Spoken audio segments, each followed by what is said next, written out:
Hey, party people. Okay, so I might be a little bit over-caffeinated today. Caffeine is a drug, ladies and gentlemen. I might be a little bit over-caffeinated. I imagine myself to be like in front of my computer later editing this video thinking, why am I talking so fast? And I'm gonna have. Anyway, what were we talking about? What are we doing today? Like people on YouTube, they love the short video. They love, how to write the great American novel in 6 steps or less on YouTube in 6 minutes or less. I don't know how to do that. I only know how to teach this is how you do it properly. So, that might make me a little bit less popular, but that's just how I teach. And hopefully there are some of you who appreciate that and want to learn things and learn how to do things longhand. I'm old.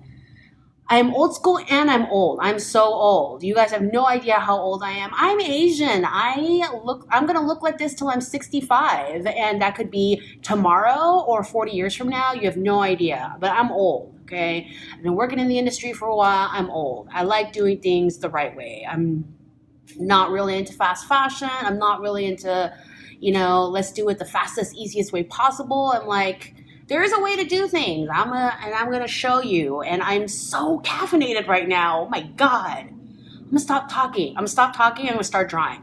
Oh my God, I'm so caffeinated. Oh shit. So caffeinated. I'm so wired. Sorry, guys. I'm having too much fun. Excuse me. It's this funny thing where when you are a fat woman working in fashion, you end up having 2 sides of your personality. For me, I am super body positive. I embrace all different body types. I want to dress lots of different body types.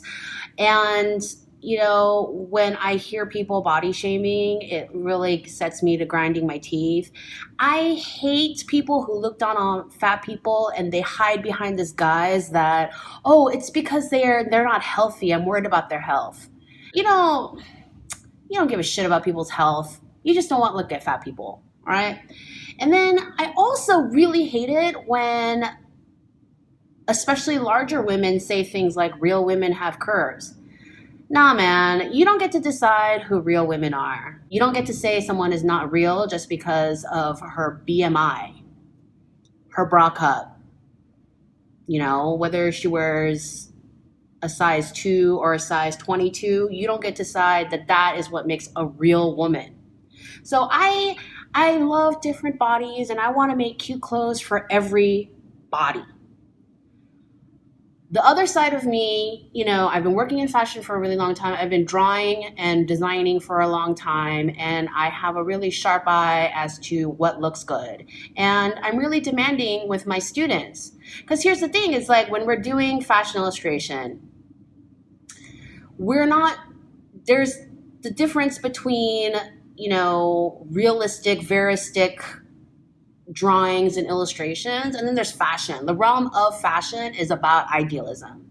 And so I demand my students to draw the best version of this kind of person possible. So if you want to do, really tomboyish, androgynous figures, I'm going to make you draw the best version of that. And I will say things like, she's too skinny, she's too fat, her thighs are too big. And it may seem like body hate, but it's not. I'm critiquing the drawing. I'm critiquing where you're taking it, the proportions and how to make the whole thing look good. So do you see how my brain just kind of goes back and forth on the 2 things? And if you are like me, if you do embrace bodies, but still want to make these crazy fashion illustrations, you will see yourself straddling and trying to find that balance. And, I can't teach you how to find that balance. You got to do it on your own. But for me, so when you hear me say things like, oh, I made her too fat or I made her butt too big, it's really in terms of this very specific context and not trying to shame people who have big butts or thick thighs or really skinny thighs or what have you. On that note, there are going to definitely be things where I'll just say, that just doesn't look human. Like I've seen things where, there are these huge armpit gaps and so the shoulder looks dislocated. And I'm just going to call that out. Like people don't look like that because that look, a doctor will look at that person and be like, she has dislocated shoulder. Your leg can't be at that angle because your knees are hinge joints. And so your calf cannot move in that direction. I'm very comfortable making those kinds of criticisms because they still have to be human.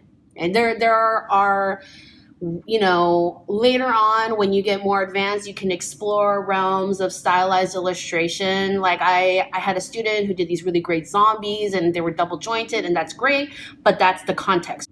And you might be thinking, Zoe, my shit is really avant-garde and I don't do side seams.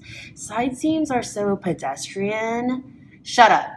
You gotta know where a side seam goes before you get to dismiss it, okay? Picasso, he knew how to draw beautiful, regular, real female figures before he started cutting them up and putting them back together again. I think I curse more when I'm caffeinated. I know there are a lot of designers who get so caught up in their vision and how they want to design and these fantasy garments, and they forget that clothes are for people. I'm not going to put any limitations on who you should be designing for or even suggest you should be doing design in this way or that way. That's not what I'm trying to do here. But you have to think about the people, your people that you're designing for. And so as you're designing, looking at your croquis, looking at your illustration, designing on your croquis, you have to keep in mind the people. Whether you are working at a big corporation and your CEO is like, this is our customer, you need to design for this customer, so keep this customer in mind. Or you're working for yourself, you have no money, you have nothing, you just have some ideas. You have to think, who do I want to dress? Who's my muse? If someone said, grab a dress and send it to a celebrity that you want to dress, who is it? Who's your muse? You gotta always remember, I'm dressing people. That's why I push anatomy. That's why I push you guys to get familiar with bodies, your own body, other people's bodies in general, to understand fit and pattern making and draping and, bringing all these things together. This fashion illustration as design communication is not this solo subject kind of by itself. This is all about making you a better designer.